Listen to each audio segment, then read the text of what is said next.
मालिकांची दुनिया या चॅनलमध्ये तुमचे स्वागत आहे. ठरलं तर मग या मालिकेच्या आजच्या भागात आपण बघणार आहोत की आता अर्जुन मात्र खूपच दुखावलेला असतो. त्यामुळे आता तो चैतन्य समोर बसून रडू लागतो. चैतन्य त्याला विचारतो की अर्जुन नक्की काय झालं आहे, मला जरा सांगशील का? तर तेव्हा अर्जुन घडलेला सगळा प्रकार चैतन्याला सांगतो. अरे, मला माहिती आहे की आमचं कॉन्ट्रॅक्ट मॅरेज आहे, पण इतक्या दिवसामध्ये त्यांच्या मनात माझ्याबद्दल काहीच फिलिंग्स आल्या नसतील का रे? पहिलेची गोष्ट वेगळी होती, पण आत्ता सगळं बदललं आहे ना रे. मला असं वाटलं होतं की त्यांच्यात बदल झाला असेल, पण असं काहीच नाहीये. उलट त्या मधुभाऊ सुटल्यानंतर त्यांच्यासोबत मला सोडून कायमचं आश्रमात निघून जायचं म्हणत होत्या. इकडे मात्र चैतन्य त्याला सांगत असतो, "मग तू एक काम कर ना, तुझ्या मनातलं त्यांना सांग." तर तेव्हा मात्र तो म्हणतो, "पण ते कॉन्ट्रॅक्ट मोडल्यासारखं होईल आणि मग कॉन्ट्रॅक्ट मोडलं म्हणून त्या लगेचच जर निघून गेल्या, तर मी काय करावं?" आणि आता चैतन्याकडेही काही उत्तर नसतं. त्यामुळे चैतन्य म्हणतो, "तू आता थोडा शांत हो. तू स्वतःचा वेळ घे. काही वाटलंच तर मी इथे आहे." आणि असं म्हणून चैतन्य तिथून उठून जातो. त्यानंतर मात्र चैतन्यालाही त्याला सोडून जाताना फार वाईट वाटतं. परंतु आता अर्जुनची अवस्था खूपच वाईट असते आणि त्याला एकट्याचीच गरज असते. त्यामुळे चैतन्य तिथून निघून जातो. दुसरीकडे मात्र आता प्रतिमा झोपण्याची तयारी करत असते आणि त्यासाठी लाईटी बंद करते, पडदे वगैरे बंद करते, तिचं अंथरूण टाकते आणि तेव्हा मात्र प्रियाला राग येतो. म्हणजे काय आता मी हिच्या म्हणण्यानुसारच झोपायचं, उठायचं असं आहे का? ही म्हणेल तेव्हाच लगेच दिवे वगैरे घालवते. माझा काही विचारच करत नाही असं म्हणून ती वैतागते. आणि इकडे मात्र आता प्रतिमा झोपी जाते, पण मुद्दामून नेहमीसारखं प्रिया जोरात मोबाईलचा आवाज करते आणि तेव्हा प्रतिमा उठून बघते तर प्रियाचं लक्ष नसतं. तर तेव्हा तिच्या लक्षात येतं की आता हे रोजचंच झालं आहे. त्यामुळे प्रतिमा पुन्हा झोपून घेते. मग आता ती झोपल्यावर प्रिया मुद्दामूनच लगेच तिच्याकडे बघू लागते आणि मनाशी म्हणते की एवढा त्रास सहन करते आहे, पण म्हणत नाही की तू तुझ्या रूममध्ये जा. का मला इथे बांधून ठेवते आहे तेच कळत नाही. काय करू मी आता हिला अगदी असहाय्य करण्यासाठी, असा ती विचार करत असते आणि चिडचिड करत असते. परंतु प्रतिमाला त्याचा काही फरक पडत नाही आणि ती पुन्हा झोपी जाते. दुसरीकडे आपण बघणार आहोत की आता मधुभाऊ सुटून आलेले असतात आणि त्यांच्यासोबत कुसुम पण असते. मधुभाऊंना बघून आता सायली खूपच आनंदात असते आणि ती त्यांच्याकडे धाव घेते. "मधुभाऊ, तुम्ही सुटून आलात." इकडे चैतन्य आणि अर्जुन पण असतात. अर्जुनला पण फार आनंद होतो. तेव्हा मधुभाऊ म्हणतात, "हो ना, या दिवसासाठी आपण किती मेहनत केली." तर तेव्हा मात्र सायली म्हणते, "हो ना मधुभाऊ, तुम्ही कधी सुटून याल असं मला झालं होतं." तर इकडे मात्र कुसुम म्हणते, "मग जाऊया का आता आपण आपल्या घरी?" तर तेव्हा सायली म्हणते, "हो जाऊया. आता आपला आश्रम सुद्धा आपल्याला भेटला आहे आणि मधुभाऊ सुद्धा आता सुटून आलेले आहे." त्यामुळे आता ते तिघेजण जाऊ लागतात. इकडे मात्र अर्जुन सायलीला थांबवतो. तेव्हा तो म्हणतो, "मला तुमच्याशी जरा बोलायचं आहे." तेव्हा सायली म्हणते, "हो बोला ना सर." आता मात्र अर्जुन खाली बसून तिला प्रपोज करू लागतो की खरं तर एवढ्या दिवसापासून माझ्या मनामध्ये ही गोष्ट होती, पण मी तुम्हाला सांगू शकलो नाही. तुम्ही खरखरच्या सायली अर्जुन सुभेदार व्हाल का? आता मात्र सायलीच्या लक्षात येतं त्याला काय म्हणायचं आहे. त्यामुळे तो म्हणू लागतो, की मी खरंच एवढ्या दिवसात तुमच्या प्रेमात पडलो आहे. आणि लगेचच सायली त्याच्यावर रागावून म्हणते, तुम्ही तुमची मर्यादा ओलांडली आहे. तुम्ही फार चुकीचे वागले आहात. आणि असं म्हटल्यावर आता अर्जुन उठून उभा राहतो. पुढे ती म्हणते, की तुम्ही खूप खालच्या पातळीचा विचार केला आहे. मी तर तुम्हाला फक्त मित्र समजत होते. पण तुम्ही हे फार चुकीचं केलं. तुम्ही सगळ्या मर्यादा तोडलेल्या आहेत. त्यामुळे यापुढे मला तुमचं तोंडही बघायचं नाही." असं म्हणून ती रागानेच मधुभाऊ आणि कुसुम बरोबर निघून जाते. इकडे मात्र अर्जुन तिच्या मागे पळत-पळत येतो, की "मिसेस सायली मला सोडून जाऊ नका." आणि चैतन्यसुद्धा त्याच्या मागे येतो. परंतु बाहेर येऊन ते एक रिक्षा थांबवतात आणि तिघेही रिक्षात बसतात. तिकडे अर्जुन रिक्षाच्या बाहेर उभा राहून पण तिला थांबवण्याचे खूप प्रयत्न करतो, परंतु ती थांबत नाही आणि रिक्षा तिथून निघून जाते. आणि लगेचच अर्जुन जोरात झोपेतनं उठतो. कारण अर्जुनने हे एक भयानक स्वप्न बघितलेलं असतं आणि त्याच्या डोळ्यात पाणी असतं. तो शेजारी बघतो तर सायली झोपलेली असते, परंतु तो खूपच टेन्शनमध्ये येतो. त्याला फार वाईट वाटतं, की मिसेस सायली मला सोडून जाणार आणि त्यांनी जे दरवाजाबाहेर उभं राहून वाक्य ऐकलेलं असतं तेच त्याला आठवू लागतं, की सायली म्हटली होती, की मधुभाऊ जेव्हा सुटतील तेव्हा ती कायमची अर्जुनला सोडून त्यांच्यासोबत आश्रमात निघून जाईल. हे विचार करून पुन्हा तो झोपी जातो, परंतु त्याच्या डोळ्यामध्ये पाणी असतं.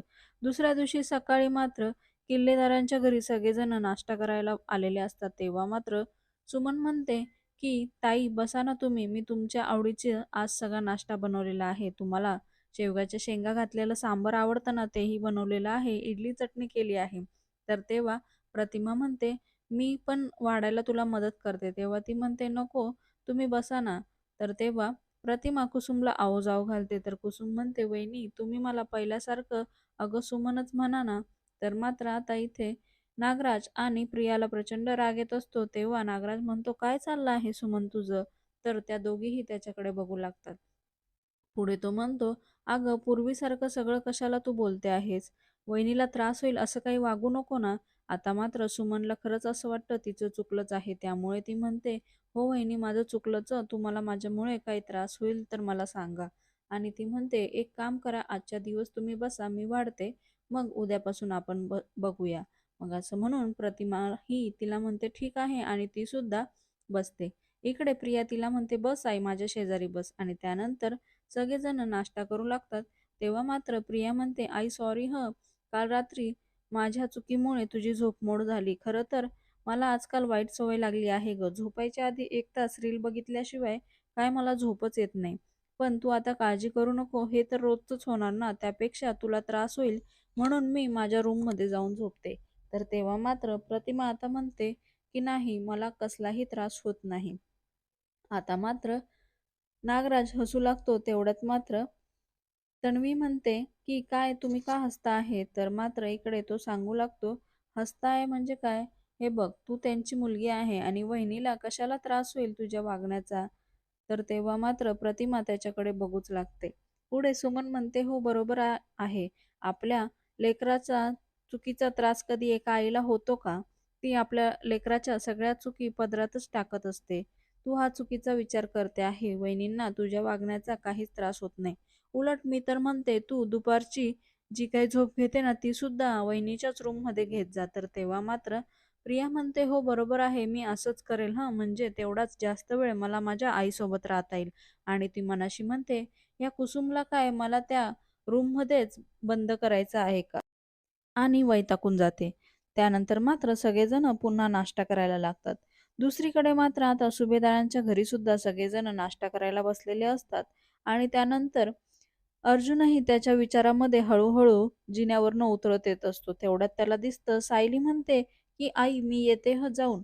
आणि हे ऐकल्यावर तो जोरातच ओरडतो, "कुठे चालला आहात तुम्ही?" आणि पळत-पळत तिच्याकडे येतो. आणि ती काही बोलायच्या आधी म्हणू लागतो, की "तुम्ही कुठे चालला आहे? परत येणार ना? मला काही सांगितलंच नाही तुम्ही." असे अनेक प्रश्न तो तिला विचारू लागतो आणि त्या प्रश्नांमुळे घरातल्या सगळ्यांना फारच विचित्र वाटतं. सायलीला सुद्धा कळत नाही, परंतु चैतन्याला सगळं लक्षात येत असतं.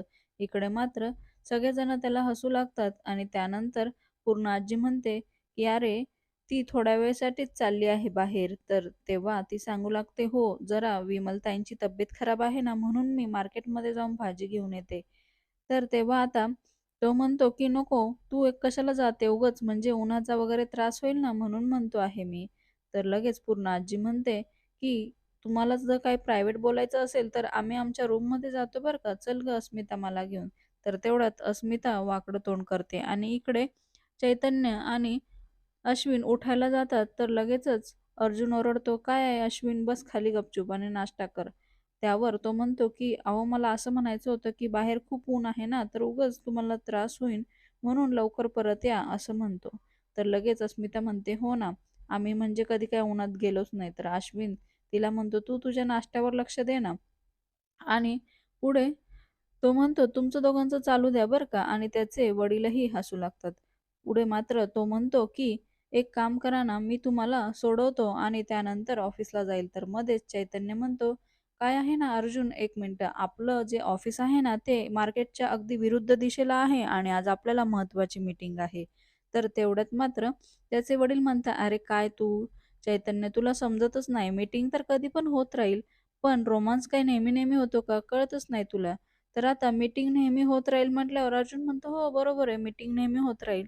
पण वडील जेव्हा म्हणतात, की रोमान्स कधीतरीच होतो, तेव्हा मात्र तो लगेच लाजायला लागतो आणि सायली पण लाजते. इकडे मात्र सगळेजण त्यांना खूप हसतात. "चालू द्या तुमचं काय आहे ते. आम्ही काही कोणी इथं ऐकत नाही." तेवढ्यात विमल म्हणते, की "सायलीताई खरंच मी जाते ना?" तर सायली म्हणते, "नाही, तुमची तब्येत बरी नाही. मी जाईन. तुम्ही आराम करा." आणि अर्जुनला म्हणते, "तुम्हीही काळजी करू नका. मी अर्ध्या तासात परत येईल आणि माझी मी जाते." आणि त्यामुळे ती अर्जुनला नकार देते आणि ती स्वतःच निघून जाते. अर्जुन म्हणतो, "पण तरी मी आलो असतो." पण सायली ऐकत नाही आणि अर्जुन म्हणतो, "पण लवकर घरी परत या." पुढील भागात आपण बघणार आहोत, की इकडे मात्र सायली अर्जुनला विचारते, "सर, आपल्या लग्नाचं सत्य घरच्यांना कळाल्यावर सगळेजण खूप दुखावतील. त्यानंतर मात्र कदाचित ते तुम्हाला प्रियाशी लग्न करायला भाग पाडतील. मग तुम्ही प्रियाशी लग्न करणार का? आणि ते कसं टाळणार तुम्हाला जर करायचं नसेल तर? आणि जरी तुम्ही तिच्याशी लग्न करणं टाळलं, तर मग तुम्हाला दुसऱ्या कुठल्यातरी मुलीशी लग्न करायला लागेलच ना, मग काय कराल तुम्ही?" तर तेव्हा मात्र सायलीला हे जाणून घ्यायचं असतं, की अर्जुनच्या मनात तिच्याबद्दल काय फिलिंग्स आहे का? परंतु अर्जुनला असं वाटतं, की सायलीला इथून जायचं आहे, तरी पण ती उगाचच का मला असं बोलते आहे? आणि त्यामुळे तो अजूनच चिडून उठतो आणि तो म्हणतो, की "तुम्हाला जायचं आहे ना इथून मधुभाऊ सुटल्यावर त्यांच्याबरोबर आश्रमात. मग माझं आयुष्यामध्ये इथे काय चाललं आहे त्याच्याशी तुम्हाला काय घेणं आहे?" असं म्हणून तो जोरातच ओरडतो. त्यामुळे सायलीही दुखावले जाते आणि अर्जुन तिला खूपच रागात बोलतो. मालिकेच्या अशाच नवनवीन भागांसाठी आपल्या चॅनलला नक्की लाईक करा, शेअर करा, सबस्क्राईब करा.